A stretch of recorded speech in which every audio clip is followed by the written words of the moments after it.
Hey Lori, we had Algebra 2 before. I don't have it posted yet on YouTube, but it's on here. I talked to you in the video, by the way. Hey Alyssa, Algebra 1 for 6th and 7th period was earlier today. I think I have it already posted on YouTube.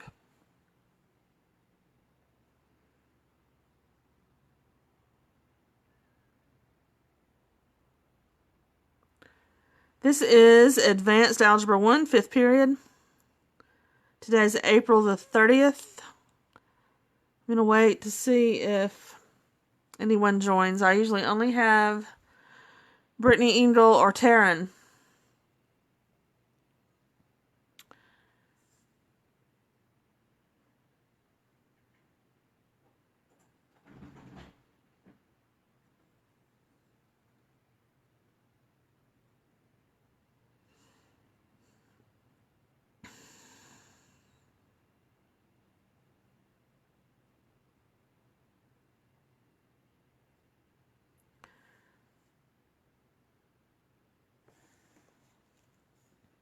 Alright, it doesn't look like Brittany may be on in a minute. She usually joins.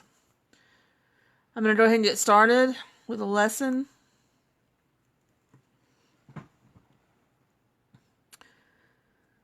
You know, our last lesson for Advanced Algebra 1 was picking out the vertex and the Y-intercept and the axis of symmetry when you saw a graph. And that's a little bit easier than today's lesson. Today we're going to be picking out those same things from an equation. Okay, so you're going to have to know a couple of formulas. So hopefully my 5th period class, who do not like to join me live, will watch this later. And if you do watch it later, you need to write down this information right here. Now the vertex form, what I've put over here, I thought they would show you this in the IXL. I thought you would have to do some problems using the vertex form. But after I went through it all, they did not. So I'm not going to go over the vertex form with you. I would if we were at school, because you do need to know this. However, we're just hitting the highlights because of the situation that we're in. We're not going into detail as much as usual. So the vertex form over here, I'm not even going to mention that anymore for right now. Maybe we'll go back and do that later. Today we're just going to focus on standard form. Standard form for a quadratic equation or a quadratic function is y equals ax squared plus bx plus c. The a, b, and c are all going to be numbers, and you're going to have the x squared and the x always in there.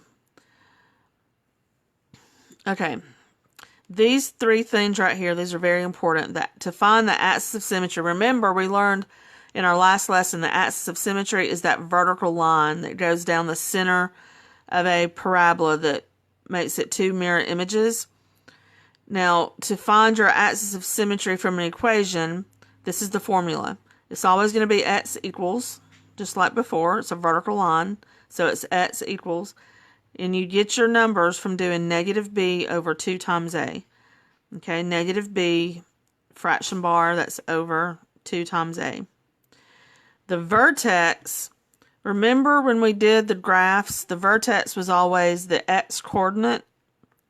The x-coordinate and the axis of symmetry were always the same number. Well, if you'll notice here, the vertex, we've got negative b over 2a in the x position in our ordered pair.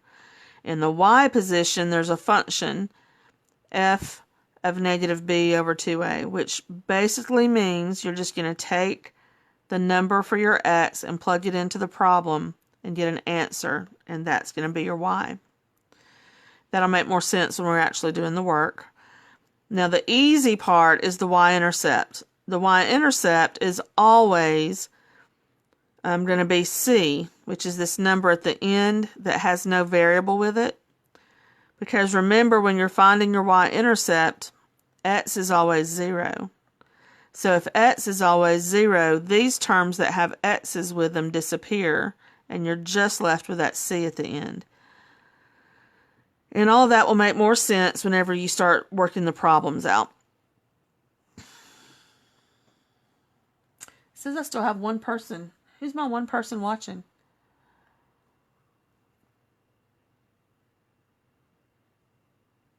I'm excited I have one person. I just can't see who it is. It doesn't show me.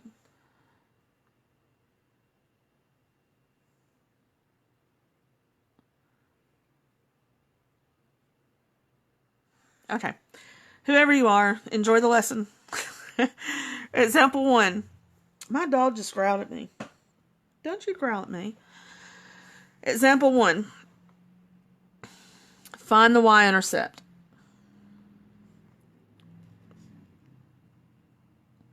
Okay, look at our equation. Y equals x squared. The y-intercept, remember, is always c. C is always the number at the very end, like here's the standard form. There is no number at the end. You don't have an x, that means you don't have a b, and you don't have a constant, which means you don't have a c. So if you just have x squared, your y-intercept is 0. So 0 is your answer. Now, if you're not really sure about that, let me find a sheet of paper. Y'all know how I like to write on paper to show you something different. The reason, if you have y equals x squared and you're supposed to find the y-intercept, well, remember x is always 0. The x coordinate is always 0. So you plug that 0 into your x and you get y equals 0 squared, which is just y equals 0. So the y coordinate would be 0. And that is your y-intercept. But you don't have to plug the 0 into x. Just always know it's going to be the number at the very end. Like, see this number right here? Look at part B. Let me slide this up. Part B. The directions still say find the y-intercept. Y equals 3x squared minus 4x plus 10. 3 is A. Negative 4 is B. C is 10. Remember, the y-intercept is always c. It's always this number at the end that has no x with it. And you just write that down. That's your answer.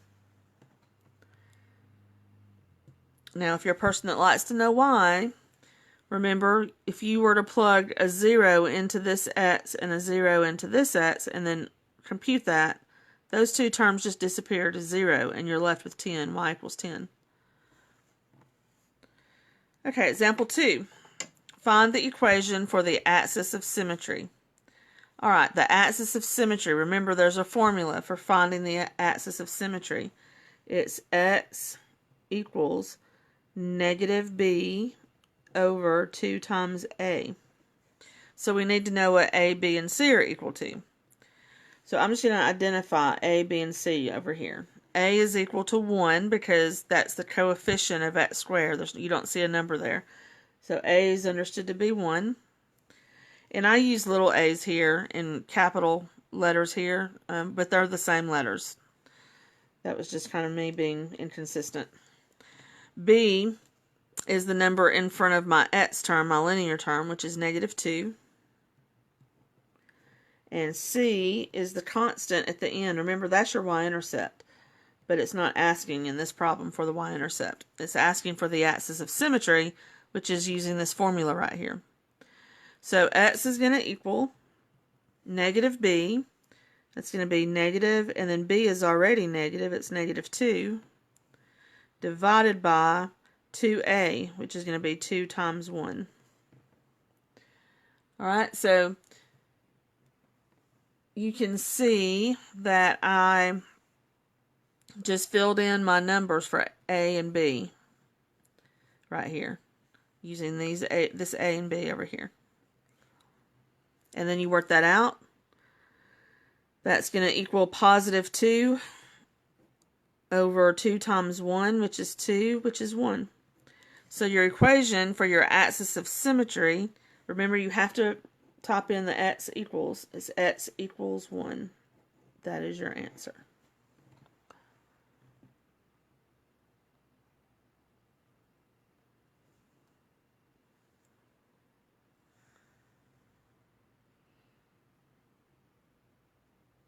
right, let's move on to example 3. All right, let me make sure that's in view.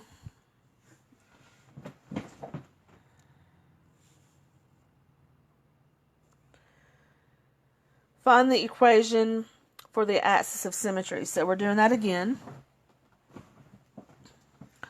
So remember, the formula is x equals negative b over 2 times a. So we need to identify our a and b in this problem. Well, a is equal to 1, and b is equal to, it's not negative 10 because there's no x behind the negative 10. This negative 10 is our c. B has to have an x behind it. If there's not one, that means b is 0. So over here in our formula, we're going to get x equals, you can't put negative 0, so it's just going to be 0 over 2 times a, which is 2 times 1.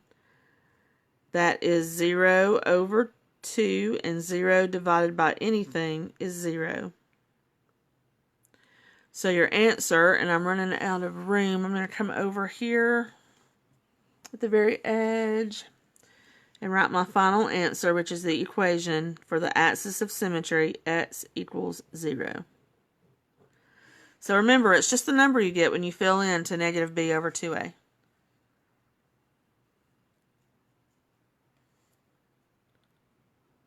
All right, example 4.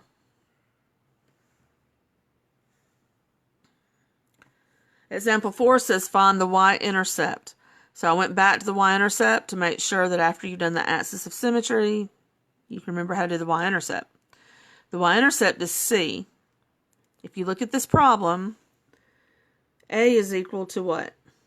A is equal to 1 because you don't see a number in front of x squared. B is equal to the number that's in front of x, which is negative 4. What about c?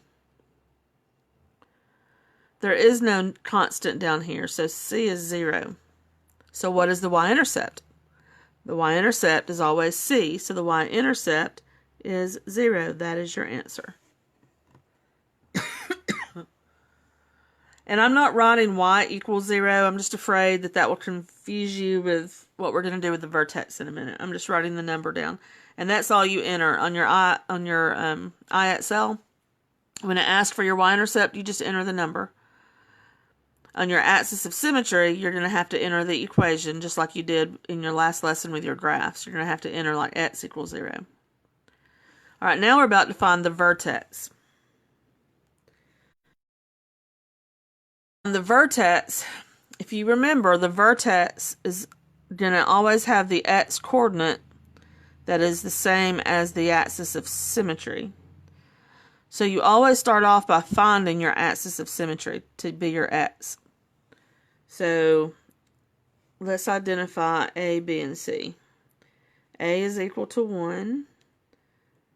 B is equal to, there is no x term right here. There's an x squared that's going to give us our A in front.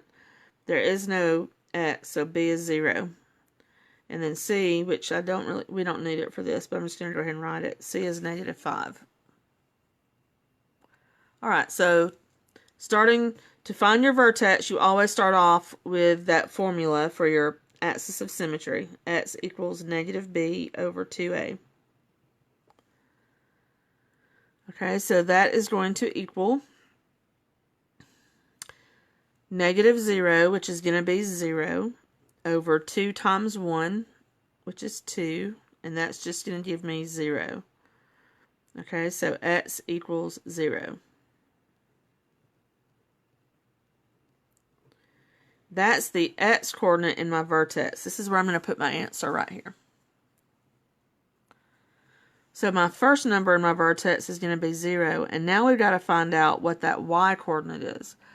Well, to find out what the y coordinate is, remember over here when I showed you this and told you to write this down, your vertex, the negative b over 2a is your x coordinate that we found here with our axis.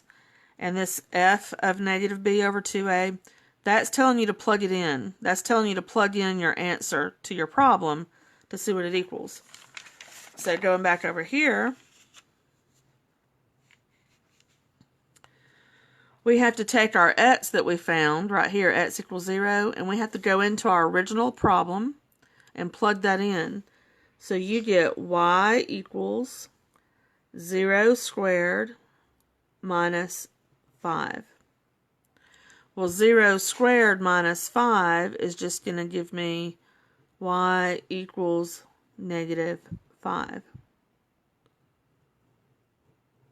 And so your vertex then is going to be this answer, 0, negative 5. And you'll enter that in the blank. I think they'll have the parentheses, and you'll just enter the 0 and the negative 5. All right, we have one more example with the vertex. So example 6. This is just to make sure. I like to do one where I'm showing you for the first time, and then I'll show you another one to make sure that you understand it.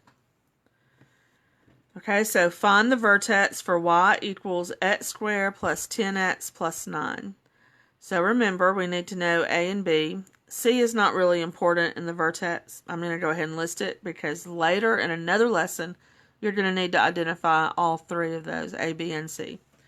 So I'm going to come over here and just say A equals 1, B equals 10, and C equals 9.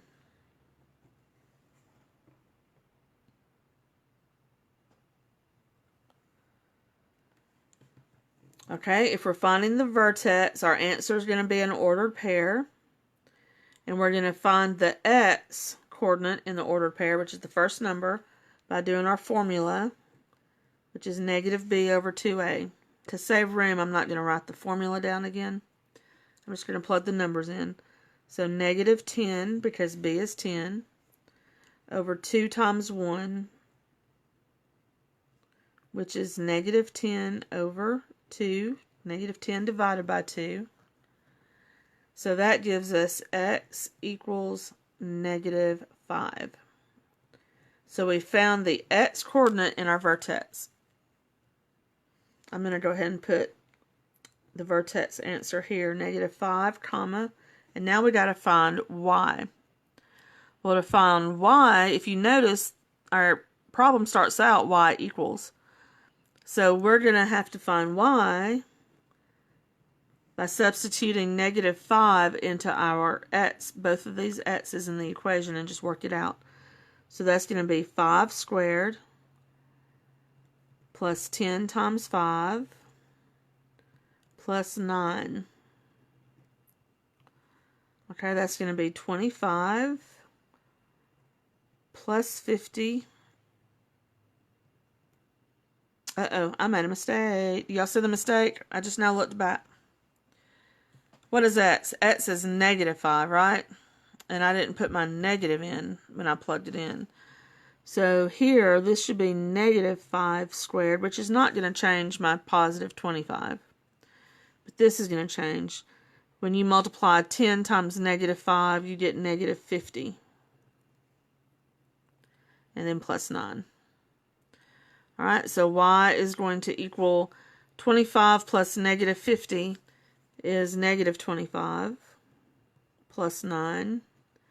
So y is going to equal negative 16. All right, so whenever I plugged negative 5 into the problem, I get negative 16 as a result. So that is my y value. Remember, that's just like the domain and range, where you plug the members of the domain in to find the members of the range. So we have negative 5, negative 16.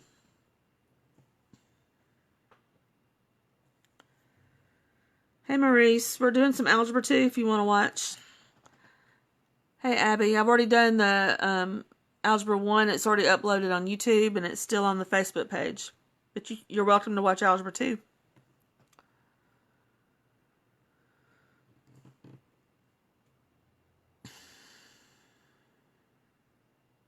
Example 7. Example 7 says find the minimum value. Okay, remember from when we did our lesson last time, the minimum value, let me just draw a little parabola right here. When you have a parabola, the minimum value is the y-coordinate of your vertex, because it's always the lowest value on that graph. So when it says find the minimum value, you've got to know what your vertex is, and then your answer is the y-coordinate. Okay, so I'm going to start out by finding my x for my vertex. So x is going to equal negative b over 2a. So that's going to be negative 5 over 2. Okay, hopefully by now I don't have to show all my steps. Negative 5 over 2 because a is 1.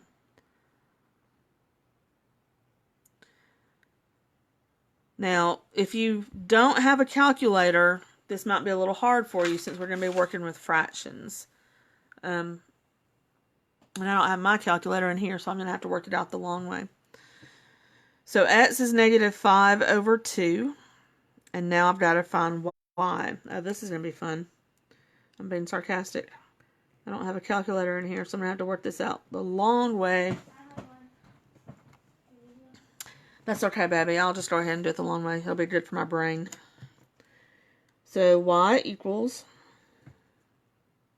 because remember what we're doing, we just found the x coordinate in our vertex. And I'm going to go ahead and write that down as x comma y, which is going to be negative 5 over 2, and then whatever we get here.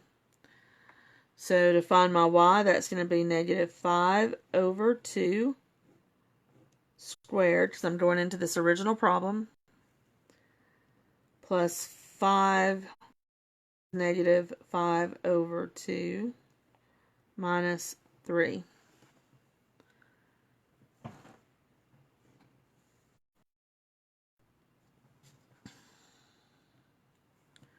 So when I square negative 5 over 2, I get a positive 25 over 4. And then when I multiply 5 times negative 5 over 2, I get a negative 25 over 2. And then I have this minus 3 that I'm going to put over a 1. And the reason I'm putting that over a 1 is because I know I don't have my calculator. I'm showing y'all how to do it the long way back in the good old days in middle school when you had to simplify fractions. I need a common denominator between all three of these, which is 4. And so what I'm going to do is just rewrite my fractions with my 4 as my denominator. If this makes no sense to you, use a calculator and plug in your fractions to the original problem to get your answer. So if my common denominator is 4, and this 25 over 4 already has a 4, that just stays 25. On 25 over 2, my denominator changed by multiplying the bottom number by 2. So I've got to multiply the top number by 2. So 25 times 2 is 50. And then on 3 over 1, my denominator changed by multiplying by 4. So I've got to multiply the top by 4. 3 times 4 is 12. And then we're just going to compute all that on top and leave our 4 on bottom. That's going to be 25 minus 50, which is negative 25, minus 12, which is going to be negative 37. And that's the way you'll enter it in. I did some experiments with it in IXL, and they do not want you to change it to a mixed number. I believe it, I'm not sure if you can enter a decimal or not. Just read the directions. I think you'll have to have it in that improper fraction form. That was fun. So let's go back. Make sure that you know what we just did, because sometimes we get lost in the computation and forget what we did. The directions say find the minimum value. The minimum value is always the y-coordinate in the vertex. So we had to start out like we were finding the vertex, and we found our x by doing negative b over 2a. Once we found that answer, we went and plugged it into this original problem up here. And when we plugged the negative 5 over 2, I think I said 2a, but when we plugged negative 5 over 2 into our x's, that's what I'm doing here, is working it out. And I got negative 37 over 4 for my answer. So that is the y-coordinate. And the y-coordinate is your answer for the minimum value. So this negative 37 over 4 is your answer.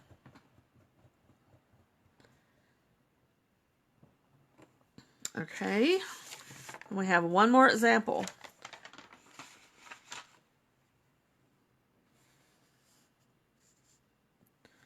On this problem, it says find the maximum value. When you have a parabola that's turned upside down, let me do another little sketch right here. So if you have a parabola like this, that y-coordinate of your vertex is going to be the top value on that graph. So this time, your y-coordinate on your vertex is going to be the maximum value. So just because it changes to maximum doesn't change how you actually do it. We're still going to try to find the y-coordinate in our vertex. Alright, so here's our problem. If we're going to find the y-coordinate in our vertex, we've got to start by finding the x. So remember the formula.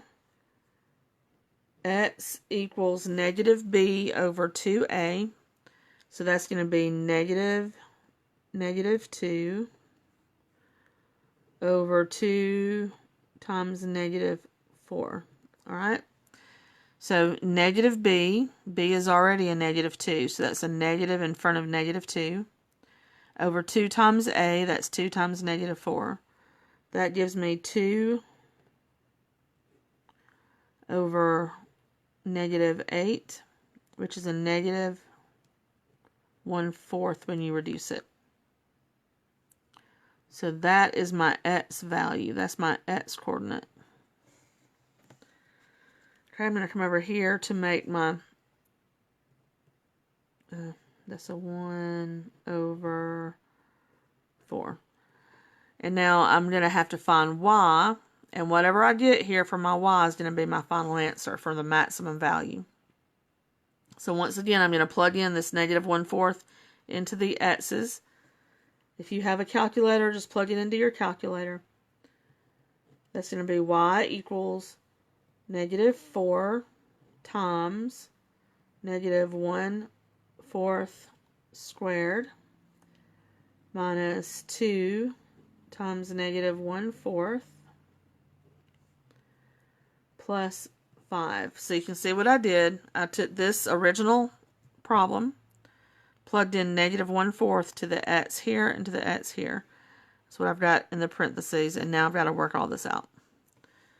So your order of operations tells you to square the number before you multiply. So that's going to be negative 4 times a positive 1 over 16. Negative 1/4 times negative 1/4 is a positive 1 over 16. When you multiply negative 2 times negative 1/4, you're going to get a positive 2/4.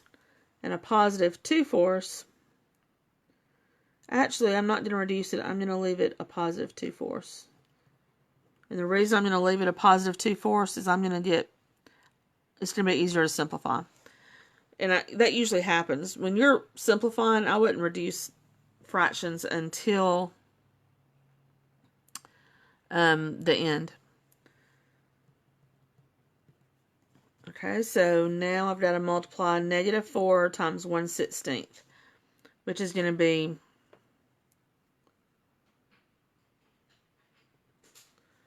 actually, I'm just going against what I told y'all to do. I'm going to go ahead and reduce this one because it's just going to make it easier. Negative 4 times 1/16 is going to give me negative 4/16. And negative 4/16 reduces to negative 1/4. And the reason I went ahead and reduced that one is just because I looked over here and saw the denominator of 4. I want to get my denominators the same if possible. Okay, so bring down your 2/4 and then plus 5. And negative 1/4 plus 2/4 is a positive 1/4. And then you've got your plus 5. Okay, so that's going to be your answer when you add these, which is going to be 5 and 1/4. They don't want you to use mixed numbers, though, so you're going to have to change that to an improper fraction. Remember the Ferris wheel thing, which I don't really like the Ferris wheel, but that helps people remember usually. 4 times 5 is 20. 20 plus 1 is 21, so you get 21 over 4. Okay, so 21 over 4 is the y-coordinate. Therefore, that is your final answer. So I'm going to circle this, put a little asterisk beside it, because that is your answer that you enter.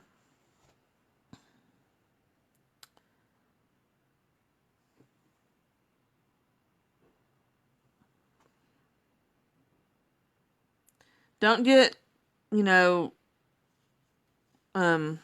bogged down by this computation. If you're not good at that computation and you don't really know what I was doing right in there, as long as you know that you got to plug your fractions into that x, then use your calculator to work it out. And if you don't have a calculator with a fraction key in it, I bet there's one online somewhere that you can find, but don't use the cheating app. Use a real calculator with a real fraction key.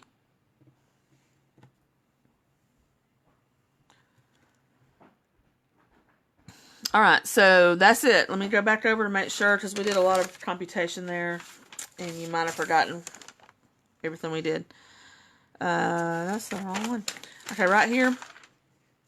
Remember, we had to find the y-intercept. Remember, the y-intercept is easy. It's just a matter of looking at the number at the end, the c, and that is your answer.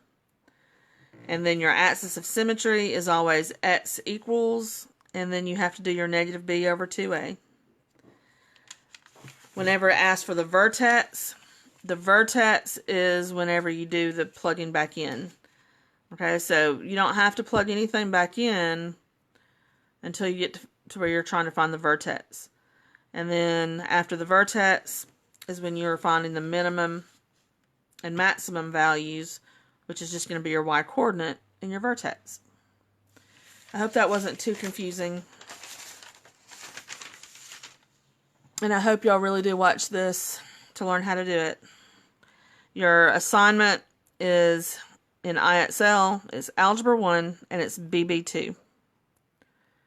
Our next lesson is going to be so much fun. It's the quadratic formula. I love the quadratic formula. All right, get a SMART score of 80, and y'all have a great weekend. Don't forget your quiz. Take care. Bye.